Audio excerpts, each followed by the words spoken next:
যেহেতু আগামীকালকে দুইটা উৎসব, কয়টা? আরো জোরে। এক নাম্বার উৎসব হলো ভ্যালেন্টাইন্স ডে, বিশ্ব ভালোবাসা। এই জোরে বলেন, কি দিবস? যুবক ভাই যারা আছে এরা মনে মনে চিন্তা করতেছে, ওয়াজ মাহফিলে এসেই মনে হয় ভুল করলাম, না আসলে এই তথ্যগুলো জানা যাইতো না আমার ভাইরা। তাহলে আগামীকালকে একটা দিবস আছে, সেটা হলো বিশ্ব ভালোবাসা দিবস। আমি বলি এটা বিশ্ব ভালোবাসা দিবস নয়, বরং এটা বিশ্ব বেহায়া দিবস। এটাকে আলেমরা নাম দিয়েছে কুত্তা কুত্তি দিবস। কথা বলেন ঠিক কিনা?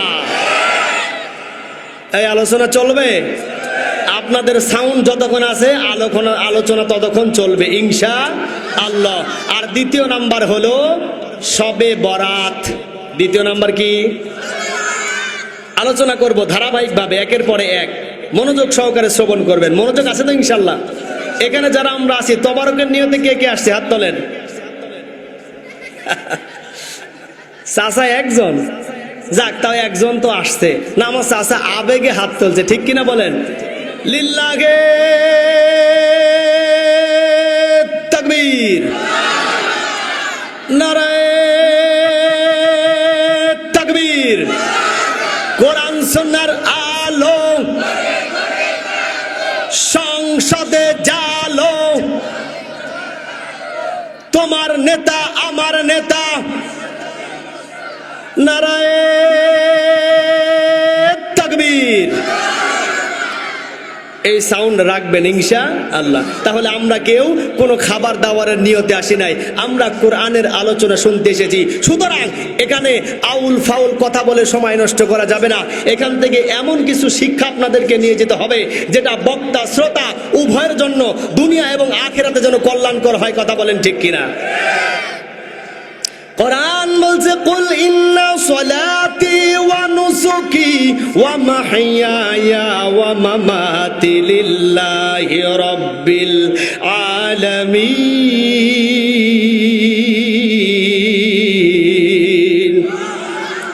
আমার নামাজ, আমার রোজা, আমার হজ, আমার কুরবানি, আমার যাকাত, আমার রাজনৈতিক কার জন্য? আর একটু জোরে বলেন, কার জন্য? আমার জীবন, আমার মরণ, আমার বন্দেগি, ইয়া ইলাহি ইয়া ইলাহি কবুল কর আমার বন্দেগি, আমার জিন্দেগি। ঠিক কিনা গান? তাহলে আমার নামাজ, আমার রোজা, আমার হজ, আমার কুরবানি, আমার রাজনৈতিক সমস্ত কিছু কার জন্য? আর একটু জোরে বলেন, কার জন্য? আমার ভাইরা, তাহলে আগামীকালকে বিশ্ব ভালোবাসা দিবসকে কেন কুত্তা কুত্তি দিবস বলা হলো, এর একটু ব্যাখ্যা জানার দরকার আছে না নাই? আচ্ছা, এক নাম্বার দেখবেন কুত্তা কুত্তিদের কোনো লজ্জা শরম, এই বলেন না কেন লজ্জা শরম নাই। এদের 3.5 হাত লেজ থাকার পরেও এদের 3.5 ইঞ্চি লজ্জা স্থান ঢাকতে পারে না। কথা বলেন ঠিক কিনা? আমার ভাইরা, এর মধ্যে শুধুমাত্র যুবক যুবতীদের দোষ তা নয়। সুতরাং আমি আপনাদেরকে বলতে চাচ্ছি, আপনি মা এবং বাবা, আপনাকে সতর্ক থাকতে হবে। কথা বলেন ঠিক কিনা? আমার ভাইরা, মা তো গল্পে গল্পে বলেই ফেলে, তোমার মতো সময় যখন ছিল তখন তো আমার এরকম 8টা-10টা বয়ফ্রেন্ড ছিল। বলে কিনা? এই বলে না, বলে না? এই কুষ্টিয়াতে বলে না মনে হয়, আমাদের ওইদিকে বলে, ঠিক কিনা? কয় ঠিক। আমার ভাইরা, এবার আসেন, আপনার সন্তান যতই কাজ থাকুক, 14 ফেব্রুয়ারিতে আপনার সন্তানকে বাড়ি থেকে বের হতে দিবেন না। কথা বলেন ঠিক কিনা? আপনার টাকা দিয়ে, আপনার পয়সা দিয়ে, আপনার পরিশ্রমের টাকা দিয়ে সন্তানগুলো বেহায়াপনা করবে, অশ্লীলতাপূর্ণ কাজ করবে, এমন কাজ আমরা মুসলমান হয়ে মানতে পারি না। কথা বলেন ঠিক কিনা? যত পড়াশোনার দোহাই দিক, 14 ফেব্রুয়ারির সমস্ত পড়াশোনা বন্ধ। কথা বলেন ঠিক কিনা? এই দিনের দোহাই দিয়ে কোন যুবককে বাড়ি থেকে বের হতে দেওয়া যাবে? কোন যুবতীকে বাড়ি থেকে বের হতে দেওয়া যাবে না, কথা বলেন ঠিক কিনা? আল্লাহ রাসূল বলেছেন দায়ুস কখনো জান্নাতে যাবে না। লা ইয়াদখুলুল জান্নাতাল দায়ুস, দায়ুস কোনোদিন জান্নাতে যাবে। এই দায়ুস কারা? সাহাবায়ে কেরাম জিজ্ঞেস করলেন। আল্লাহ রাসূল বললেন দায়ুস হলো ওই সমস্ত বাবা মা যাদের সামনে সন্তানগুলো অশ্লীলতা বেহায়াপূর্ণ কাজ করবে, কিন্তু বাবা মা সতর্ক হয় না, সন্তানদেরকে কাজের অনুমতি দেয়। এই সমস্ত বাবা মাকে বুকের উপরে পাড়া দিয়ে এই সন্তানগুলো জাহান্নামে যাবে, কথা বলেন ঠিক কিনা? তাহলে আমরা যুবক আর যুবতীরা দুইটা জিনিস দিয়ে ধ্বংস হয়ে গেছে। কয়টা? আর একটু জোরে বলেন কয়টা? যুবকরা ধ্বংস হয়েছে নেশা দিয়ে, আর যুবতীরা ধ্বংস হয়েছে মোবাইল দিয়ে, কথা বলেন ঠিক কিনা? কিভাবে ধ্বংস হয়েছে আমি আপনাদেরকে একটু বলতে চাই। যুব সমাজ যারা আছে দেখবেন এরা নেশা করতে করতে এমন একটা অবস্থা, নেশা না করলে তো আবার গার্লফ্রেন্ড পছন্দ করে না, এমন গার্লফ্রেন্ডও আছে না নাই? এই কথা বলেন না কেন, আছে না নাই? মাঝখানে তার গার্লফ্রেন্ড ফোন দিয়েছে, এক হাতে ফোন, মুখে তার সিগারেট, এক হাতে গাড়ি। বলেন তো গাড়ি কি মজমপুর গেটে যাবে না ট্রাকের নিচে যাবে? এই আসতে বলবেন না, জোরে বলেন কোথায় যাবে? তাহলে নেশা যুবকদেরকে ধ্বংস করছে কিনা? কথা বলেন না কেন, করেছে কিনা? আর যুবতী যারা আছে, যুবতীদের দেখবেন রাত্রেবেলা গভীর রাত যখন হয়ে যায় সুন্দর করে এরকম ঠেলা আছে না নাই, টাচ মোবাইল আছে না, কম্বলের নিচে ঢুকাইয়া কি সুন্দর করে বলে যে তোমার মতো আমার আর কেউ নাই, এই জীবনে তোমাকে ছাড়া আমি আর কিছুই চাই না, কথা বলেন ঠিক কিনা? এমন প্রলোভন দেখায়া এই যুবকের কাছ থেকে মোবাইল নেয়, টাকা নেয়, পয়সা নেয়, সময় নেয়, সমস্ত কিছু নেওয়ার পরে যখন বিবাহের সময় আসে তখন আমার যুবক ভাইদেরকে ধোঁকা দিয়ে বোকা বানাইয়া ধনী টাকওয়ালা ব্যক্তিদের হাত ধরে বিবাহ বন্ধনে আবদ্ধ হয়, কথা বলেন ঠিক কিনা? তাহলে যুবকরা ধ্বংস কিসে? নেশায়। আর যুবতীরা ধ্বংস কিসে? মোবাইলে। এই দুইটা জিনিস যাদের সন্তানাদি আছে খেয়াল রাখবেন ইনশাআল্লাহ। কেউ টানে গল্লিপ, কেউ টানে বেনসন, কেউ বা টানে পাল, আছে না বেনসন? কেউ টানে গল্লিপ, কেউ টানে বেনসন, কেউ বা টানে পাল। মদ গাঁজা হিরোইন নিশিরা থেকে কেউ রাস্তায় করে টলমল। ডিগবাজি খায় খায় দিনে দিনে বদলায় এই মানুষের হালচাল। ওরা শয়তানের দলবল, ওরা ইবলিসের দলবল, ঠিক কিনা? ডিগবাজি খায় না, রাস্তার মধ্যে খাম্বা এরকম দাঁড়ায় আছে, নেশা করে খাম্বারে আস্তে করে বলে সাইড দে। বলেন তো খাম্বা কি সাইড দেবে? ধূমপান বিষপান জানে না কোনজন, এই কথাটার মানে জেনে শুনে আর বেশি বেশি করে আকিজ বিড়ি টানে। এদিকে কি বিড়ি চলে? আবুল বিড়ি। ধূমপান বিষপান জানে না কোনজন, এই কথাটার মানে জেনে শুনে আরো বেশি বেশি করে আবুল বিড়ি টানে, ঠিক কিনা? মদার গাঁজা খাওয়া, শুধু ঘুষ দেওয়া নেওয়া ইসলামে হারাম। রাহাজারি অন্যায় জুলুম যাতনা নয় মুসলমানের কাম। ওরা ধনে বলে সবল, ওরা ধনে বলে সবল, আর নামায়া কামের দল ওরা শয়তানের দলবল, ওরা ইবলিসের দলবল, ঠিক কিনা? হাতে আছে মুঠোফোন, সদা করে আলাপন রাত্রি জেগে জেগে, সারা রাত জেগে আলাপ করে না? হাতে আছে মুঠোফোন, সদা করে আলাপন রাত্রি জেগে জেগে। চিৎকার মেরে বলে কেউ নেই তোমার মতো আমার পরাণ বাগে। ওরা নিউ বাটপারের দল, ওরা নিউ বাটপারের দল, আর সুযোগ নাই পিস্তল, ওরা শয়তানের দলবল, ওরা ইবলিসের দলবল, ঠিক কিনা বলো? তাহলে কোন যুবক যুবতী 14 ফেব্রুয়ারি এই কুত্তা কুত্তি দিবস পালন করতে পারে না, পারে না, পারে না, কথা বলেন ঠিক কিনা? মুসলমান ভাইরা আমার গভীর মনোযোগ দিবেন আমার ভাইরা, যুবক ভাইরা যারা আজকের আলোচনা শুনতেছো, তোমাদেরকে হাতে পায়ে ধরে বলে যাই, যেহেতু দুটো রাত্র তোমাদের কাছে এক সময় চলে এসেছে, 14 ফেব্রুয়ারি চলে এসেছে, দ্বিতীয় নাম্বার শবে বরাতের রাত্র চলে এসেছে। কেন শবে বরাত পালন করবে আমার ভাইরা? কেন 14 ফেব্রুয়ারি বর্জন করবেন? এবার আসেন আমার ভাইরা, সব শব্দের অর্থ হলো রাত্র। সব শব্দের অর্থ কি? বরাত শব্দের অর্থ হলো ভাগ্য। বরাত মানে কি? এবার বলবেন হুজুর শবে বরাত তার মানে ভাগ্যের রজনী। হ্যাঁ, শবে বরাতটা হলো ভাগ্যের রজনী। এবার দলিল নেন, প্রমাণ নেন। আল্লাহ রাসূল সাল্লাল্লাহু আলাইহি ওয়াসাল্লাম ওয়া নবী সাল্লাল্লাহু আলাইহি ওয়াসাল্লাম আল্লাহুম্মা বারিক লানা ফি রজবা ওয়া শাবান ওয়া বাল্লিগনা রমাদান। আল্লাহু আকবার কোন। আল্লাহর নবী বললেন, আল্লাহ পাক রব্বুল আলামিনের কাছে দোয়া করতেছেন, আল্লাহ আল্লাহুম্মা বারিক লানা ফি রজবা ওয়া শাবান, রজব এবং শাবান মাসে আমার হায়াতটাকে বৃদ্ধি করে দাও, রমজান পর্যন্ত আমার হায়াতটাকে পৌঁছায় দাও। সুবহানাল্লাহ কোন। মুসলমান ভাইরা রে আমার, শবে বরাত এমন একটা রজনী, কেন মুসলমানের সন্তান হয়ে আপনি শবে বরাতের রাত্রটা হেলায় খেলায় কাটাই দিবেন? একটু কান লাগান। মা বোন যারা আছেন আপনারাও একটু কান লাগান। আপনাদেরকে হালুয়া রুটির দাওয়াত দেওয়া হয়, আপনাদের বাড়িতে হালুয়া রুটি বানানো হয়। আমি বলবো হালুয়া রুটি বানান কোনো সমস্যা নাই, কিন্তু এমন রান্না বান্না হালুয়া রুটি তৈরি করা যাবে না যেটার মাধ্যমে সারাদিন ব্যস্ত থাকার পরে আপনি রাত্রি ইবাদত করতে পারেন না। ঠিক কিনা বলেন? মুসলমান ভাইরা রে আমার, এই রজনীতে বিশ্বনবী সাল্লাল্লাহু আলাইহি ওয়াসাল্লাম রাত্রিবেলা নামাজের মধ্যে দাঁড়াইছেন।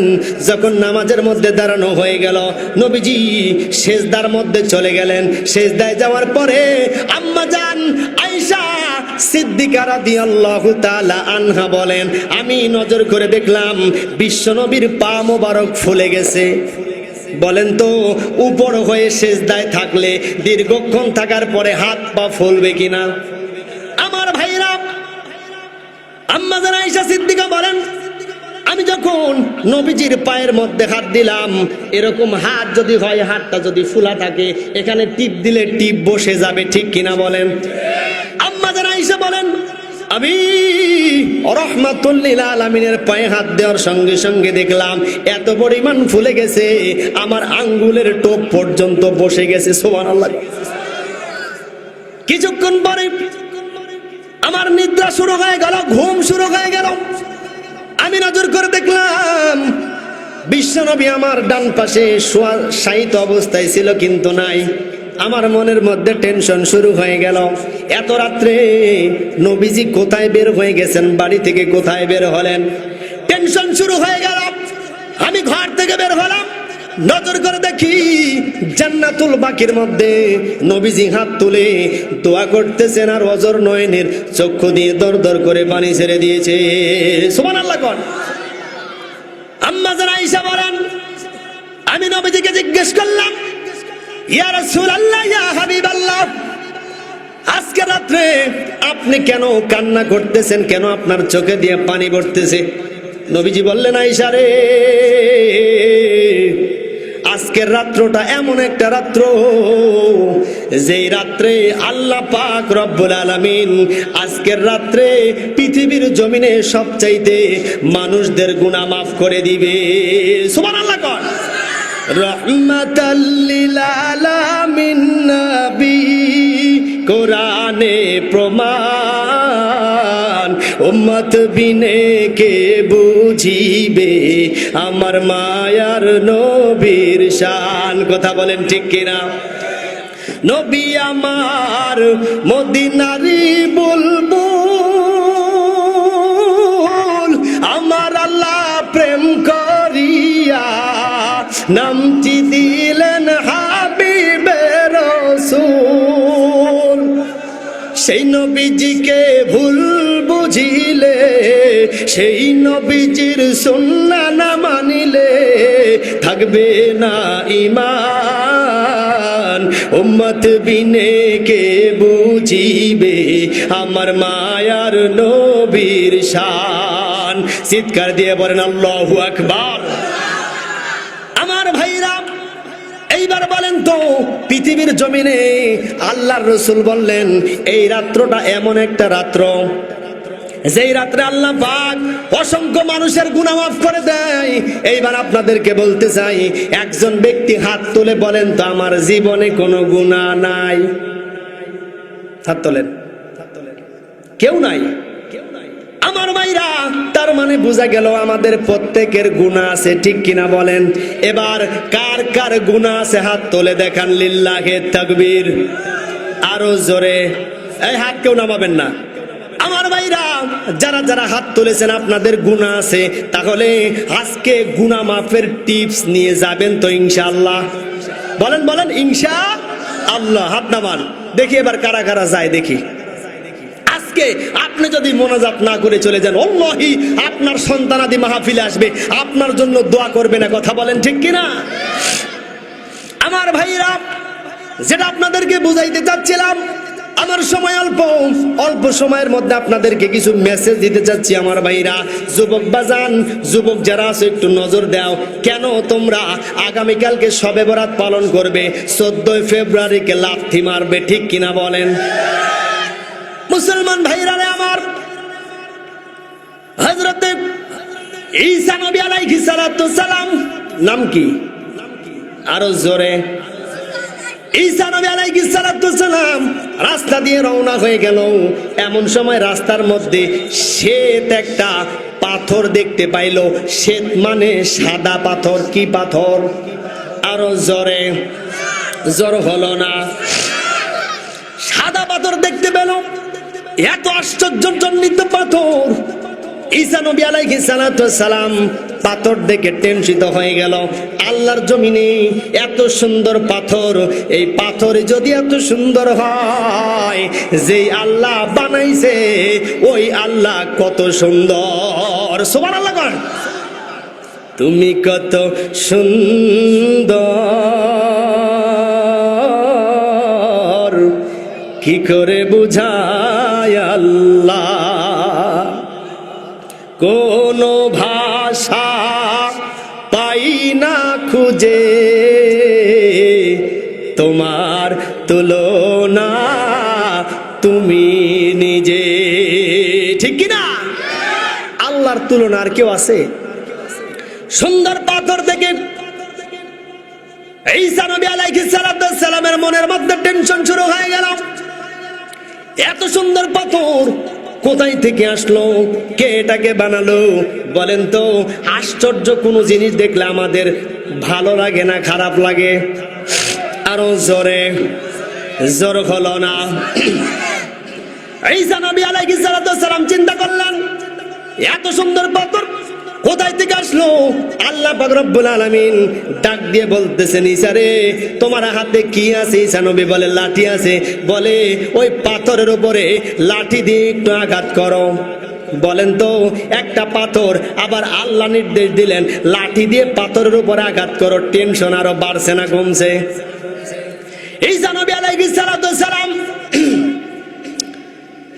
পাথরের উপর আঘাত করলেন, সঙ্গে সঙ্গে পাথরটা দ্বিখণ্ডিত হয়ে গেল। শুধু তাই নয়, পাথর যখন দ্বিখণ্ডিত হয়ে গেল, পাথরের ভেতর থেকে তসবিহ, আঙ্গুর ফল নিয়ে দরবেশের মতো একজন ব্যক্তি দাঁড়ায় আছে। সুবহানাল্লাহ। একবার একটু কল্পনা করেন তো, সুন্দর একটা শ্বেত পাথর, আবার এই পাথরটাকে দ্বিখণ্ডিত হয়ে গেল, পাথরের মধ্যে একজন মানুষ দেখা গেল। তৃতীয় নাম্বার, তার হাতের মধ্যে আঙ্গুর ফল দেখা গেল। বলেন তো, তিনটা জিনিসের প্রতি মানুষের আকর্ষণ কম না বেশি? এই বলেন বলেন, কেমন বেশি? এক নাম্বার, এই পাথর কোথায় থেকে আসলে এত সুন্দর? দ্বিতীয় নাম্বার, পাথরটাকে আঘাত করলাম, দ্বিখণ্ডিত হয়ে গেল, পাথরের মধ্যে একজন মানুষ দেখা গেল। তৃতীয় নাম্বার, মানুষের মধ্যে কি আছে? জোরে কোন, হাতের মধ্যে আঙ্গুর ফল আছে। প্রশ্ন করলো, আল্লাহ, এই পাথরটা দরজা জানালা কিছু আছে? এই বলেন বলেন, আছে? দরজা জানালা নাই, ভিতরে ঢুকলো কেমনে? আবার ভিতরে ঢুকছে ঢুকছে হাতের মধ্যে আঙ্গুর ফল পাইলো কেমনে? আবার আঙ্গুর ফল যদি খায়, বাথরুমের দরকার আছে না নাই? এই পাথরের মধ্যে কি বাথরুম আছে? টেনশন একের পর এক বাড়তেছে না কমতেছে? আরো জোরে কন, সমাধান দিবে কে? আরো জোরে। মা ইয়ানতিকু আনিল হাওয়া ইন হুয়া ইল্লা ওয়াহয়ুন ইউহা।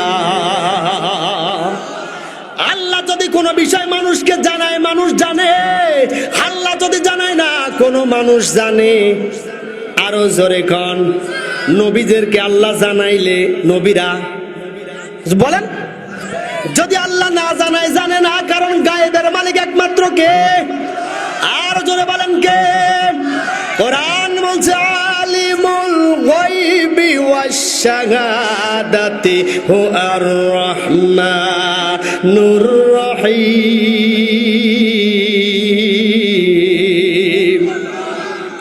আল্লাহু আকবার, একটু জোরে কোন আল্লাহু আকবার। সমস্ত গায়েবের মালিক কে? আমার ভাইরা, ঈসা নবী আলাইহিস সালাতু ওয়াস সালাম টেনশনে পড়ে গেলেন। এক নম্বরে পাথর কোথায় থেকে আসলো, দ্বিতীয় নম্বর পাথরের মধ্যে মানুষ কোথায় থেকে আসলো, তৃতীয় নম্বর তার হাতে আঙ্গুর ফল কোথায় থেকে আসলো। এবার আল্লাহ বলেন, আরে ঈসা, তুমি যদি জানতে চাও তাহলে আমাকে জিজ্ঞেস করে লাভ নাই, ওই পাথরের ভিতরে যেই মানুষ আছে তাকে জিজ্ঞেস করো। আর আশ্চর্য হয়ে গেলেন, পাথরের মধ্যে যেই ব্যক্তি আছে এই ব্যক্তি কি কথা বলতে পারে? যখন আল্লাহ বলছেন জিজ্ঞেস করো, তার মানে কথা বলতে পারে, ঠিক কিনা কোন? আমার ভাইরা এবার জিজ্ঞেস করলো, এই তোমার দরজা নাই, জানালা নাই, কোথায় থেকে ঢুকলা? দ্বিতীয় নাম্বার প্রশ্ন হলো, তুমি কোথায় থেকে আসলা? আল্লাহর বান্দার জবান দিয়ে বলতেছে, আল্লাহ পাক রব্বুল আলামিন আমাকে আল্লাহ তাআলা মুসা নবীর জামানায় সৃষ্টি করেছিলেন। মুসা নবীর জামানা থেকে এখন পর্যন্ত আমি ইবাদত করে এই পাথরের মধ্যে অবস্থান করতেছি। সুবহানাল্লাহ কোন? সালামের টেনশন শুরু হয়ে গেল। মুসা নবীর জামানা 100 বছর পার হয়ে গেছে, আজকে যেই জামানায় আসছি এটা ঈসার জামানা। কার জামানা জোরে কোন? আমার ভাইরা বলেন তো, 100 বছরের মানুষ যদি এখন আমরা দেখি টেনশন হবে কিনা? হ্যাঁ বলেন বলেন। মুসলমান ভাইরা রে আমার, এবার জিজ্ঞেস করলাম, কেন আপনাদেরকে বুঝাইতে যাচ্ছি সবে বরাতের রাত্রটা হেলায় খেলায় কাটানোর রাত্র না। আমার ভাইরা এবার গভীর মনোযোগ দেন, গভীর মনোযোগ দিবেন, দিলটা নরম করে দেন। যেটা বলতেছিলাম, এবার আল্লাহ পাক রব্বুল আলামিন ডেকে বলতেছেন, এই যে পাথরের মধ্যে যেই সন্তানটা যেই ব্যক্তিকে দেখা গেল এর কাছে আপনি জিজ্ঞেস করেন। এবার জিজ্ঞেস করা হলো, তোমাকে কোথায় তোমার বাড়ি? বলে আমাকে মুসা নবী আলাইহিস সালাতু ওয়াস সালামের জামানা থেকে এখানে এই পাথরের মধ্যে রাখা হয়েছে। কেন তোমাকে রাখা হয়েছে? বলে আল্লাহ পাক রব্বুল আলামিনের সঙ্গে দিদার করতেন হযরতে মুসা নবী আলাইহিস সালাম, ঠিক কিনা কোন? আরো জোরে বলেন ঠিক কিনা? মুসা নবী আলাইহিস সালাতু ওয়াস সালাম আল্লাহর কাছে রওনা হয়ে গেল, আল্লাহর সঙ্গে দেখা করবেন, দিদার করবেন। এমন সময় পথের মধ্যে আল্লাহর পেয়ারা একজন হাবিব, আল্লাহর সঙ্গে সম্পর্ক ভালো এই ব্যক্তিটা জোরে জোরে ডেকে ডেকে বলতেছেন, যদি আমি আল্লাহকে পাইতাম আমার গরুর দুগ্ধ দোয়াইয়া আল্লাহকে গোসল করাইতাম। বলেন তো এই কথা সাধারণভাবে আমরা শুনলে ওই ব্যক্তিকে ধমক দিব কিনা? এই বলেন বলেন। মুসা নবী আলাইহিস সালাতু ওয়াস সালাম রেগে গেলেন, ডাক দিয়ে বললেন, এই ব্যাককল বেকুব, আল্লাহকে তুমি গরুর দুধ দিয়ে গোসল করাইবা, কেমন কথা হয়ে গেল? ধমক দিয়ে আল্লাহর সঙ্গে দিদার করতে গেছি। আল্লাহ পাক ডেকে বলতেছেন, মুসা রে, তুমি যে এই ব্যক্তির উপরে গরম নিলা, বলেন তো মুসা নবী কি নরম না গরম? আরো জোরে কোন? আমার ভাইরা, যেহেতু আগামীকালকে শবে বরাত, কিছু আমল আপনাদেরকে দিয়ে যাব। আমার ভাইরা হাসি তামাশার ওয়াজ অনেক শুনেছেন, আজকে একটু গভীর কানটা লাগান, মনটা নরম করে দেন। আমার ভাইরা, আল্লাহ পাক রব্বুল আলামিন ডেকে বললেন, আরে মুসা, তোমাকে একটু আমি গরম নবী বানাইছি, তার মানে যেখানে সেখানে গরম নেওয়া যাবে। আরো জোরে কোন যাবে? আমার ভাইরা, কেমন গরম নবী ছিলেন এবার আসেন। হযরতে মুসা নবী আলাইহিস সালাতু ওয়াস সালামের জামানায় দীর্ঘদিন থেকে বৃষ্টি হয় না। কি হয় না জোরে কোন? বলেন তো অতিবৃষ্টি, অনাবৃষ্টি এটা আল্লাহ পাকের গজব কিনা? বেশি বৃষ্টি হলেও আল্লাহর গজব, আবার অনাবৃষ্টি হলেও আল্লাহর গজব। মুসা নবী বললেন, আল্লাহ তোমার আল্লাহর কাছে হাত তুললাম, সমস্ত মানুষগুলো নিয়ে হাত তুলেছে। আল্লাহ বলে, মুসা রে, তোর দোয়া কবুল হবে না, কারণ এই মজলিসের মধ্যে এমন একজন ব্যক্তি আছে যেই ব্যক্তিটা 40 বছর পর্যন্ত আমি আল্লাহর নাফরমানি করেছে। সুতরাং এই মজলিসের মধ্যে থেকে ওই ব্যক্তিকে যতক্ষণ পর্যন্ত তুমি মাইনাস না করবে ততক্ষণ পর্যন্ত মুসা তোমার দোয়া কবুল হবে না। মুসা নবী একটু রাগান্বিত নবী ছিলেন, আল্লাহকে ডেকে বললেন, আল্লাহ খালি ওই ব্যক্তিটার একটু নামটা দাও। আমার ভাইরা, এখন যদি আমি বলি এই জায়গায় 2, 4, 500 যতগুলো মানুষ আছে এর মধ্যে একজন ব্যক্তিকে বের হয়ে যেতে হবে, যার কারণে মাহফিল আজকে কবুল হবে না। বলেন তো এতগুলো মানুষের সামনে কি ওই ব্যক্তি বের হয়ে যেতে চাইবে? এই বুঝে থাকলে বলেন, চাইবে? মুসা নবী আলাইহিস সালাম যখন এই কথা বললেন, একজন ব্যক্তি বের হয় না।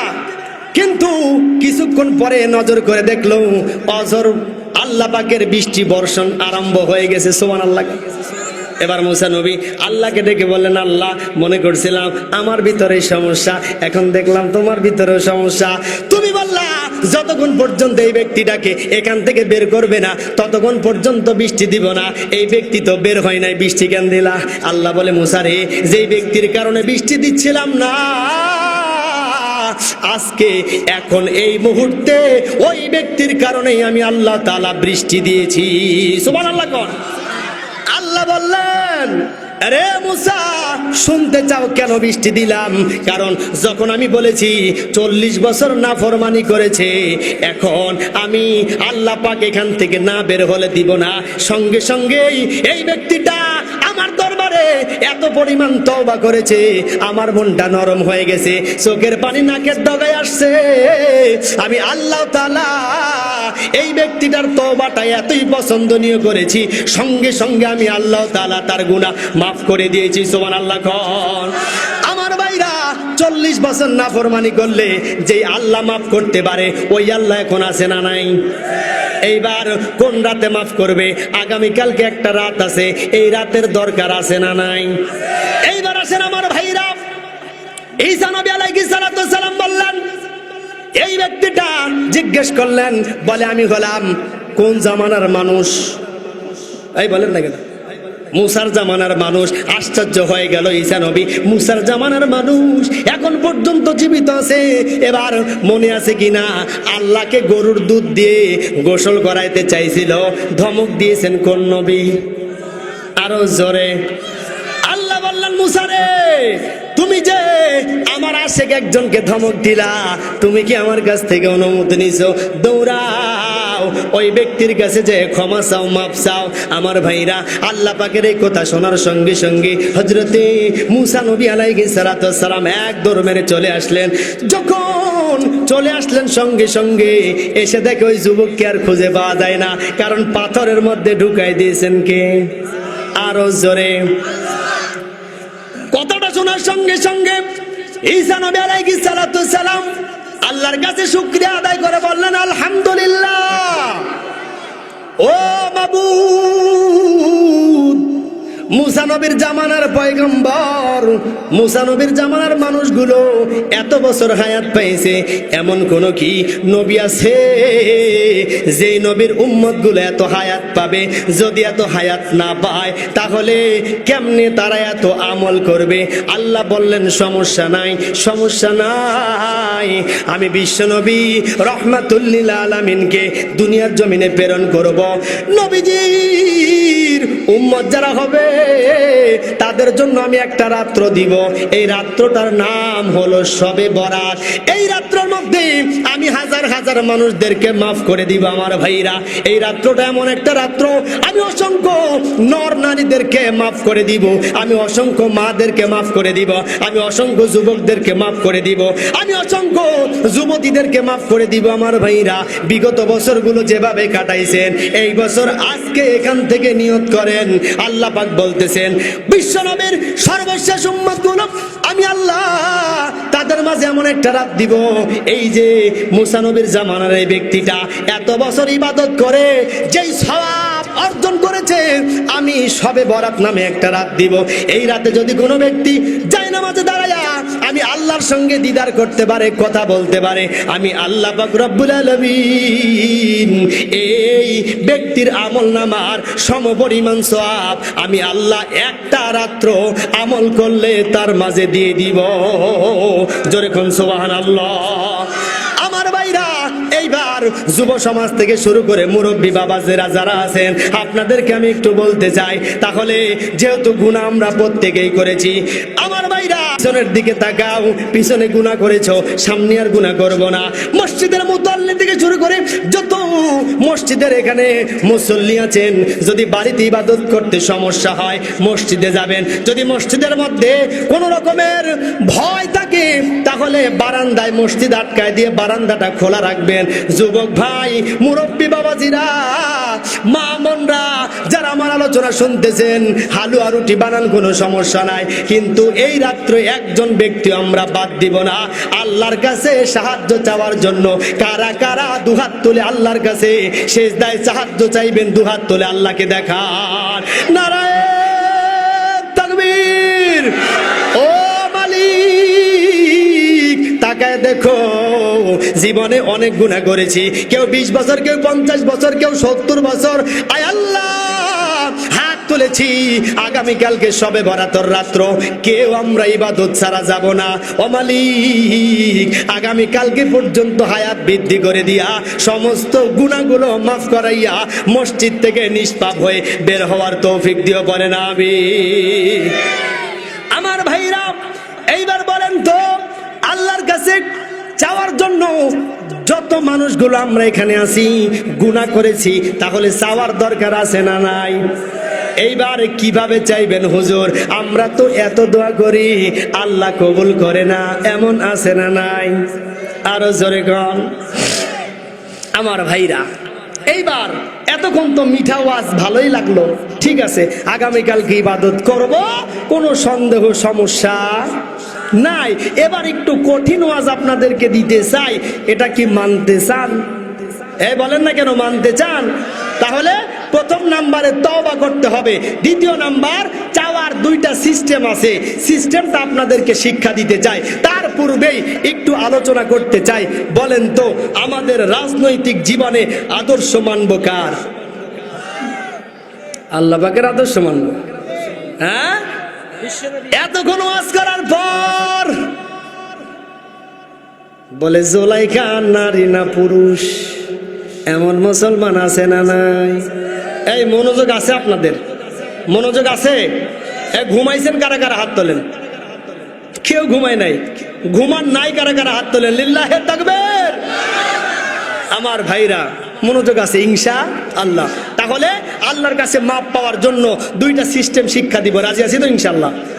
তার পূর্বে একটু হালকা একটু টাচ দিতে চাই, কারণ এটা যদি টাচ না দেয় বর্তমান প্রেক্ষাপটে আমাদের দেশটা কিভাবে চলবে এটা আমাদের জানার দরকার আছে না নাই?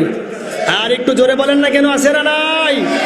আমার ভাইরা, আব্দুল্লাহ ইবনে উবাই, নাম কি?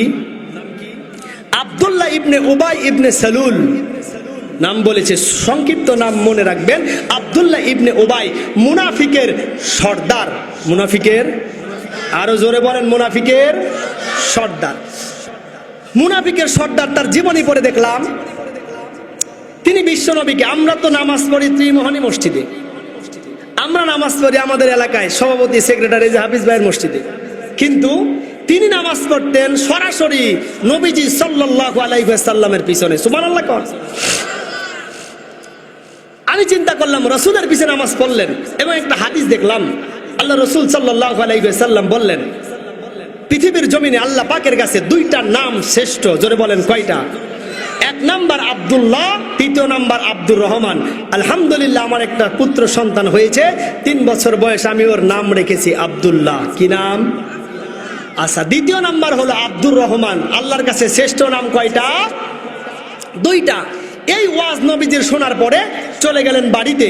বাড়িতে যে বড় ছেলেকে বললেন, আগামীকালকে, আজকে থেকে তোমার নাম পরিবর্তন করে দিলাম, তোমার নাম এখন থেকে আব্দুল্লাহ। কি নাম? ছোট ছেলেকে ডেকে বললেন, তোমার নামও পরিবর্তন করে দিলাম, তোমার নাম এখন থেকে আব্দুল্লাহ। বলেন তো, রাসূলকে ভালোবাসলে, মোহাব্বত না করলে রাসূলের হাদিস মানা যায় নবীজি বলেছেন আল্লাহ পাক পছন্দ করে, এই বিধায় ছোট ছেলের নাম রেখেছে আব্দুল্লাহ, বড় ছেলের নাম রেখেছে আব্দুল্লাহ, নিজের নামটা পরিবর্তন করে নিজের নামও রেখেছেন আব্দুল্লাহ। সুবহানাল্লাহ।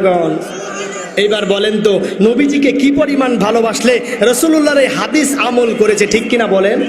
কিন্তু তার নামটা কেন মুনাফিকের খাতায় সর্বশ্রেষ্ঠ মুনাফিকের সর্দার বলা হয়েছিল? কারণ তিনি যুদ্ধের ময়দান থেকে অসংখ্য সাহাবীদেরকে নিয়ে ভেগে এসেছিলেন, আর ওই সময় বিশ্বনবী রহমাতুল্লিল আলামিন যুদ্ধের ময়দানে লাঞ্ছিত হতে হয়েছিল। সুতরাং যারা আজকে যারা ইসলামী হুকুমত বাস্তবায়নের লক্ষ্যে কাজ করে তাদেরকে সামনে ঠেলে দিয়ে যারা পিছন থেকে কেটে পড়বে, ওয়াল্লাহি আব্দুল্লাহ ইবনে উবাইয়ের মতো মুনাফিক হয়ে কিয়ামতের ময়দানে উঠতে হবে। কথা বলেন ঠিক কিনা?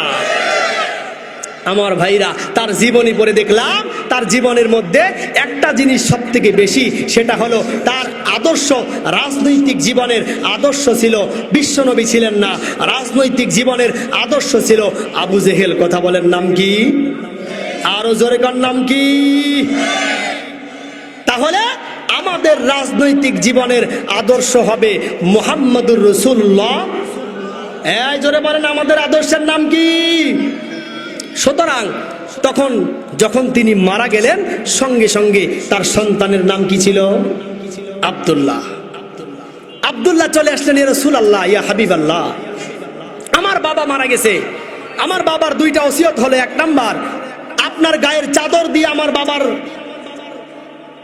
জানাজার নামাজ পড়াবেন, আমার বাবার কাফন পড়াবেন। দ্বিতীয় নাম্বার ওসিয়ত হলো আপনি আমার বাবার জানাজার নামাজটা পড়াবেন। ওসিয়ত করেছেন কয়টা? আর একটু জোরে বলেন কয়টা? ডান পাশে বসা ছিল হযরতে ওমর, রাগান্বিত হয়ে গেলেন, ইয়া রাসূলুল্লাহ, ইয়া হাবিবাল্লাহ, না, যেই ব্যক্তি মুনাফিক তার জানাজায় আপনাকে যেতে দেওয়া হবে না। নবীজি বললেন, এই আব্দুল্লাহ যাও, গায়ের চাদর দিয়ে দিলেন। হযরত ওমর রাগান্বিত হয়েই থাকলেন, গায়ের চাদর দিয়ে বললেন, যাও তোমার বাবার দাফন কাফন রেডি করো, আমি নবীজি জানাজার নামাজ পড়াবো। আল্লাহু আকবার কোন। কেমন রহমতের নবী দেখেন। হযরতে ওমর একটু রাগান্বিত হয়ে ওভাবেই বসেছিলেন। নবীজি সাল্লাল্লাহু আলাইহি ওয়াসাল্লাম এক ধাপ দুই ধাপ করে যখন জানাজার নামাজে যাবেন, জানাজা মানে দোয়া, জোরে বলেন কি? দোয়া।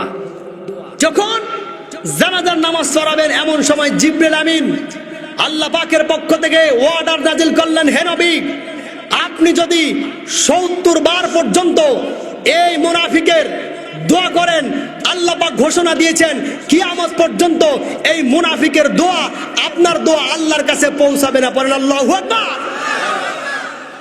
বিশ্বনবী বললেন, ঠিক আছে, তাহলে আমি 70 বার 80 বারের বেশি দোয়া করব।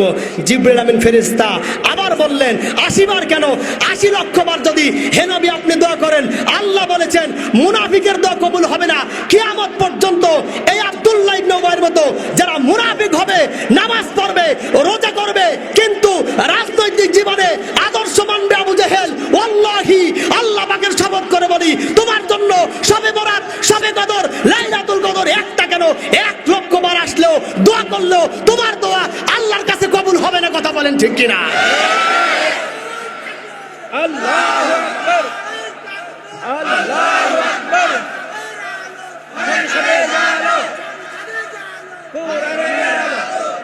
আমার ভাইরা, তোমার তাহলে রাজনৈতিক জীবনে আপনার আদর্শ থাকা লাগবে মুহাম্মদুর রাসূলুল্লাহ। এই বলেন রাজনৈতিক জীবনে আদর্শ কার নাম? বিশ্বনবী সাল্লাল্লাহু আলাইহি ওয়াসাল্লামের নাম। নচেত কিয়ামত পর্যন্ত শবে বরাতের রাত্র পেলেও আপনার কোনো লাভ হবে না।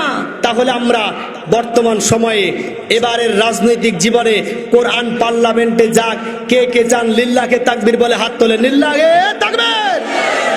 আল কোরআনের আলো সংসদে জালো, তোমার নেতা আমার নেতা, নারায়ে তাকবীর। আমার ভাইরা, আপনাদের যেই অবস্থা দেখে মনে হচ্ছে সারা রাত চললে কোনো ক্লান্তি, হ্যাঁ বলেন ক্লান্তি নাই। তাহলে আমি বলেছি আমার ভাইরা, দ্বিতীয় নাম্বার টপিক হলো আমাদের রাজনৈতিক জীবনের আদর্শ মুহাম্মদুর রাসূলুল্লাহ সাল্লাল্লাহু আলাইহি ওয়াসাল্লাম। এইবার তৃতীয় নাম্বার আসেন রাত পাইলেন, নবীজিকে আদর্শ পাইলেন, মানলেন, এবার আল্লাহর কাছে তওবা করেন, আল্লাহ তওবা কবুল করে দিবে। তওবা কেমন করে করবেন আমার ভাইরা? এক নাম্বার, সিজদায় যায় আল্লাহর কাছে তওবা করবেন। যায় নামাজ পড়ে, নামাজ শেষ হয়ে গেলে, নামাজ শেষ হওয়ার পরে সিজদায় যাইয়া আল্লাহর কাছে চাইবেন। আল্লাহ পাক রব্বুল আলামিন হযরত ফাতেমা তুজ জোহরা বিশ্বনবীর কন্যাকে ডেকে বললেন, ফাতেমা রে, যখন কোনো বিপদে পড়বি যায় নামাজে দাঁড়ায়া সিজদায় যায় আল্লাহর কাছে চাইবি। আমার ভাইরা, একটা দলিল আপনাদেরকে দিয়ে যাচ্ছি। হযরতে ফাতেমা তুজ জোহরার দুইটা সন্তান, একটা হলো হাসান আর একটা হলো হুসাইন। নাম কি? জোরে গণ, আরো জোরে। হাসান। ঈদের দিন সকালবেলা বলেন তো, সন্তানাদিদেরকে ঈদের পোশাক ছোটকাল থেকে সন্তানগুলোকে বাপ মা দিতে না পারলে ঈদের দিনে খারাপ লাগে কিনা? আরো জোরে গণ। সন্তানগুলো হাসান হুসাইন, ছোট সন্তান, ছোট দুইটা সন্তান কাঁদতেছে, মা ঈদের কি পোশাক হবে না? আমাদের কি ঈদের কোনো জামা হবে না? আল্লাহর নবীর কন্যা হযরত ফাতেমা বলে, বাবা রে, অবশ্যই হবে, কেন হবে না? তোমাদের জামা দুইটা বানাতে দিয়ে আসছি, কালকে সকালে ঈদের সময় ঈদের নামাজে যাওয়ার পূর্বেই দর্জি তোমাদেরকে জামা দিয়ে যাবে। আসলে জামা কিন্তু বানাতে দেয় নাই, অভাবের কারণে। সন্তানদের কাছে আপনারা বলতে পারলেন মিথ্যা কথা বলছেন, না না, আল্লাহ পাক মিথ্যা কথা হতে দিবে না। আমার ভাইরা, হযরতে ফাতেমার মনে পড়ে গেল, আমার বিশ্বনবী আমার বাবা বলেছিলেন, ফাতেমা রে, যখন বিপদে পড়বি সিজদায় যায় আল্লাহর কাছে যাইবি। আজকে আমার বিপদ, সকাল হয়ে যায়, জামা পায়জামা পাওয়া যায় না, বলেন তো মায়ের মনে কষ্ট লাগবে কিনা? ঈদের দিন সন্তানগুলোর কথা চিন্তা করে সিজদায় পড়ে গেছে, আল্লাহকে ডেকে বলে, আল্লাহ, তোমার হাবিব বলেছে, তোমার বন্ধু বলেছে, সিজদায় গেলে তোমার সঙ্গে আর ফাঁক থাকে না, ডিভাইডেড থাকে না। ও মালিক, আমি বলে ফেলেছি সকালবেলা দর্জি কাপড় নিয়ে আসবে। ও আল্লাহ, আমার সন্তানগুলোকে আমি যদি না দিতে পারি জামা কাপড়গুলো, মা, আমি মিথ্যুক হয়ে যাব রে আল্লাহ। ও মালিক, সিজদায় পড়ে কাঁদতেছে, কাঁদতেছে, কাঁদতেছে। সিজদা থেকে মাথা ওঠার সঙ্গে সঙ্গে কে যেন দরজায় ডাকতেছে, হাসান রে, আরে হুসাইন, আয় আয় আয়, তোদের ঈদের জামা কাপড় আমি নিয়ে চলে এসেছি। সুবহানাল্লাহ। হযরতে ফাতেমা মাথা তোলার পর চিন্তা করলেন, আল্লাহ পাক আমার কথা শুনেছে। আমার ভাইরা, দর্জি সকালবেলা জামা কাপড় দুইটা সন্তানের হাতে দিয়ে গেল। মা সন্তানের কষ্ট দেখলে চোখের পানি পড়ে, সন্তানের মুখ দুইটা আনন্দ দেখলেন, আনন্দ দেখার সঙ্গে সঙ্গে মা চিন্তা করলেন সন্তান দুইটা আনন্দ করতেছে, আল্লাহর কাছে শুকরিয়া আদায় করে আল্লাহকে ডেকে বললেন, আল্লাহ গো, কিয়ামত পর্যন্ত যত মানুষগুলো জীবিত থাকবে সমস্ত মানুষগুলো যদি বিপদে পড়ে আর সিজদায় দেয়, যদি আমি আল্লাহর কাছে চাই, আল্লাহ বলেন সিজদায় যাওয়া মানে আমি আল্লাহর সঙ্গে মিলিত হয়ে যাওয়া। সুতরাং আগামীকাল রাত্রবেলা সিজদায় যায়া আল্লাহর কাছে চাইবো। কারা কারা দোকানে হাত তুলে দেখান, লিল্লাহে তাকবীর। মা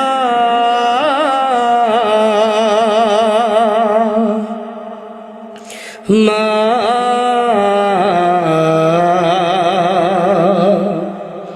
আজি কেন আমায় সোহাগ মাখা ডাকো না, আজি কেন আমায় সোহাগ মাখা ডাকো না, কোথায় হারিয়ে গেলে তুমি সারাক্ষণ তোমার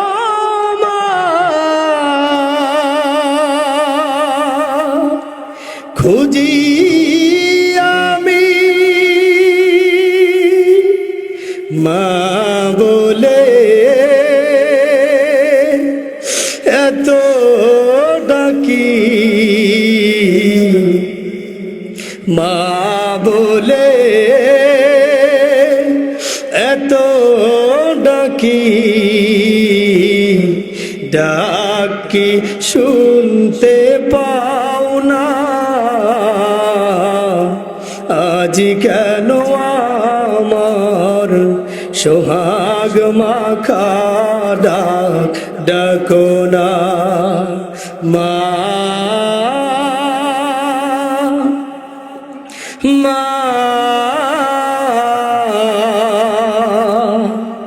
মা